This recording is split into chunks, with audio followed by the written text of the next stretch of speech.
Vamos hoje falar sobre as almas do purgatório, a importância de rezarmos por cada uma delas.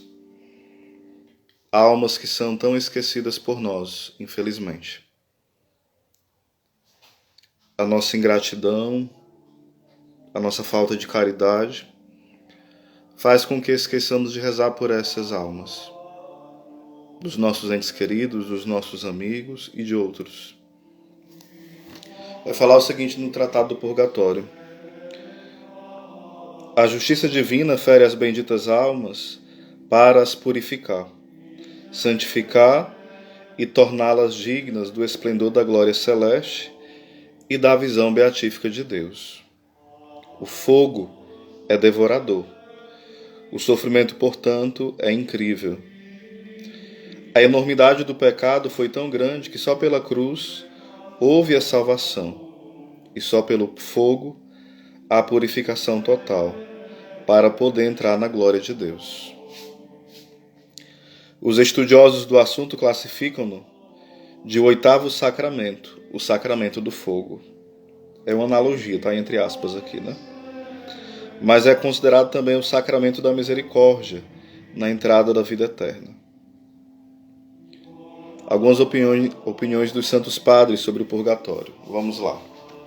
Segundo Santo Tomás e Santo Agostinho, quanto ao sofrimento, as penas do purgatório são análogas às do inferno. Santa Catarina de Gênova fala o seguinte, após uma visão do purgatório: que coisa terrível é o purgatório! Confesso que nada posso dizer e nem conceber que se aproxima sequer da realidade. Vejo que as penas que lá padecem as almas são tão dolorosas como as penas do inferno. Quem fala isso é Santa Catarina de Gênova. É o mais horroroso de todos os martírios. Portanto, elas clamam das profundezas dos abismos das chamas expiatórias. Segundo o texto de Jó, que vai afirmar o seguinte: tende compaixão de mim, ao menos vós que sois meus amigos, porque a mão de Deus me feriu. Segundo os teólogos e autores competentes, as almas do purgatório sofrem tanto que não há linguagem humana que possa traduzir os tormentos terríveis que padecem. Santa Catarina de Gênova, chamada a teóloga do purgatório, de quem Jesus Cristo recebeu o sofrimento de expiação dos justos, diz ser impossível traduzir e o nosso entendimento não pode conceber e conhecer tal sofrimento. É preciso uma graça e uma iluminação especial de Deus para compreender estas coisas. Segundo São Gregório Magno, as chamas do purgatório são passageiras, não são eternas, mas creio que são terríveis e insuportáveis que todos os males desta vida.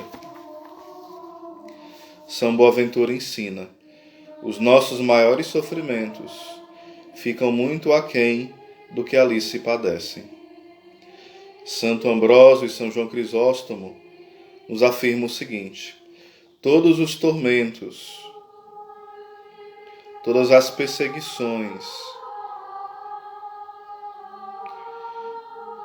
tudo que se inventou, que os perseguidores e os demônios inventaram contra os mártires, jamais atingirão a intensidade dos que se padecem em tal lugar de expiação, ou seja, o purgatório.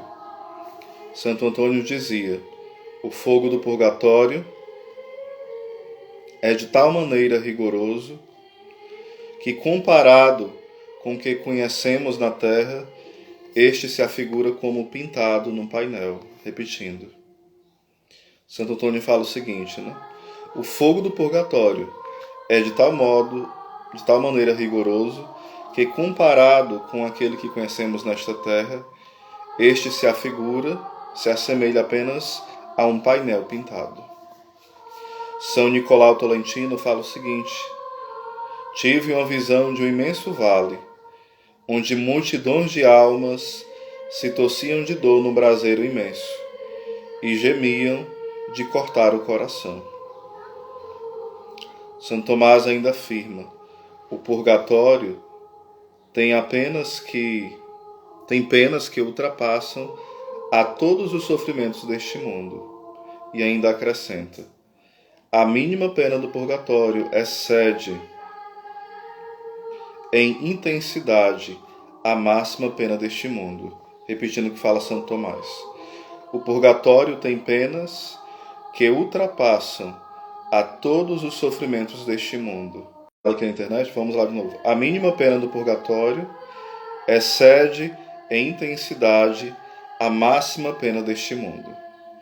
Imaginemos os sofrimentos das pobres almas submersas neste mar de fogo.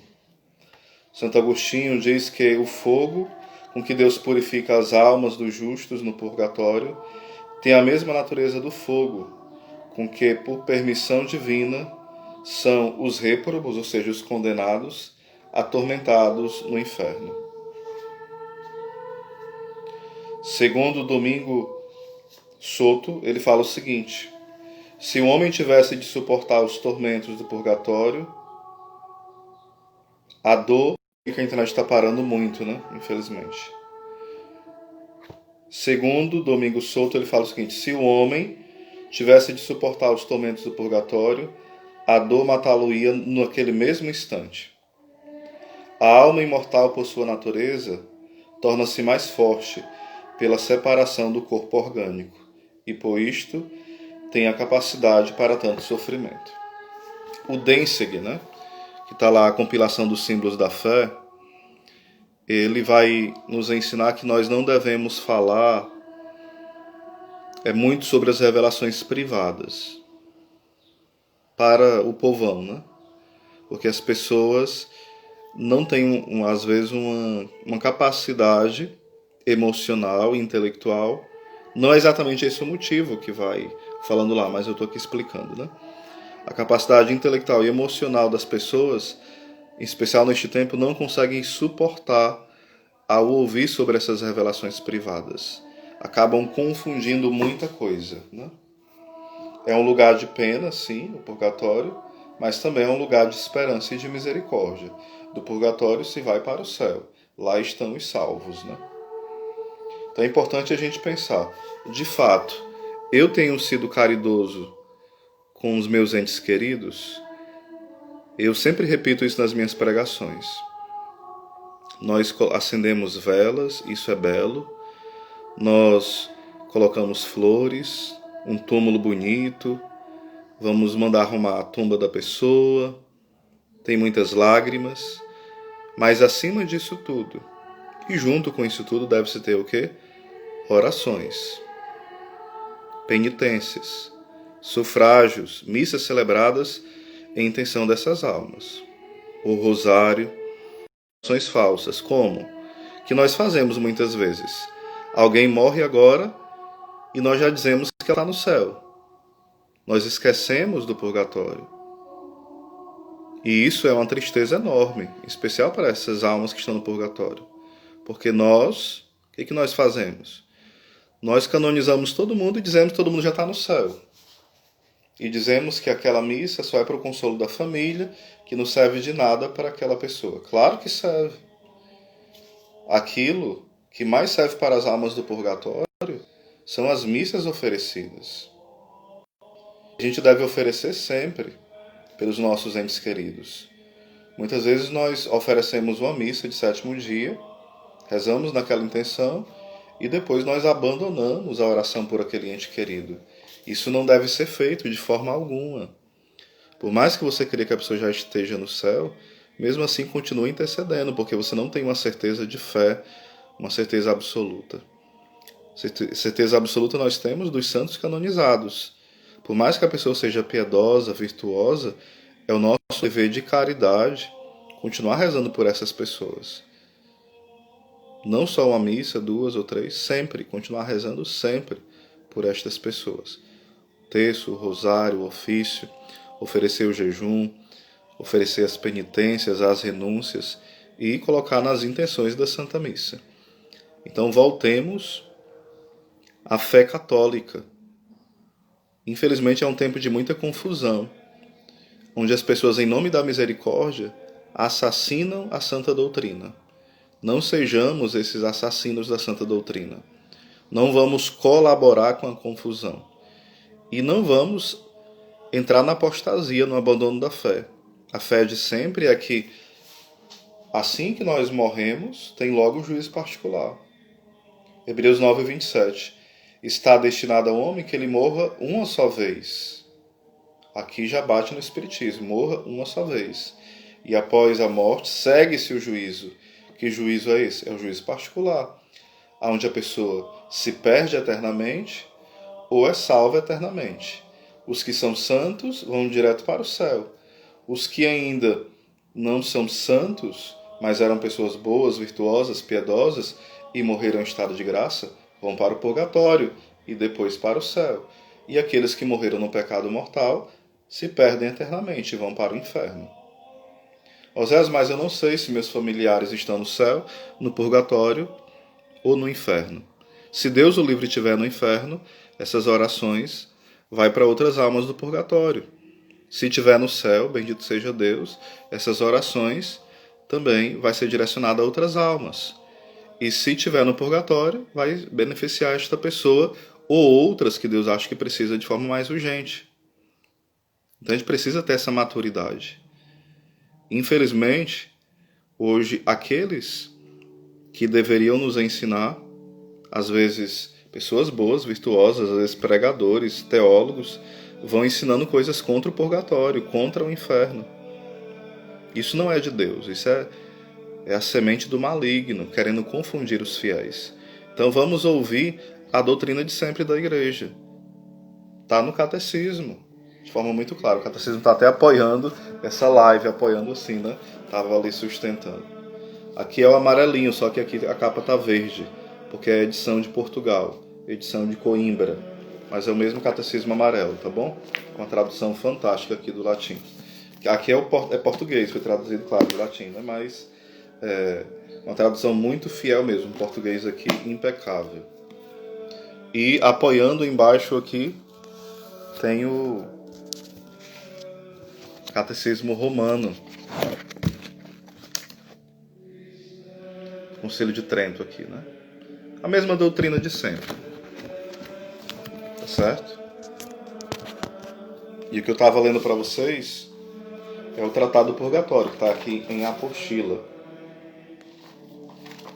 Tem também um livro que eu já mostrei para vocês, O Purgatório, do padre Frederico William Faber. Tem outros livros sobre purgatório. Um deles, está emprestado. E o outro, deixa eu ver aqui, Teologia de la Salvación, que é um tratado bem profundo sobre os novíssimos, onde vai aprofundando bastante, né? Sobre purgatório, juízo particular, inferno, céu, juízo final e outros pontos mais sobre a nossa fé.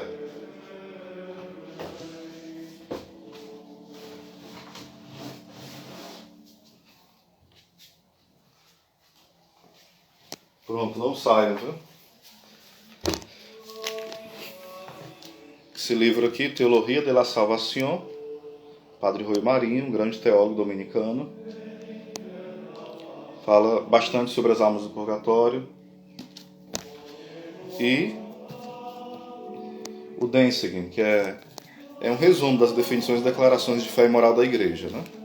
É um livro enorme que vale a pena adquirir ele. Mais ou menos quase 1.500 páginas, né? Então aqui é a doutrina de sempre da igreja. A gente não vai inventar coisa, não. Ficar inventando moda. As almas do purgatório não precisam de oração, não existe purgatório. Que história é essa? Isso é mentira do capiroto, tá bom? Se ouvir alguém falar isso, reze por ele, que a pessoa já está incorrendo em heresias. Está sendo mais católico, não. Tá joia? Um abraço para todos. Salve Maria.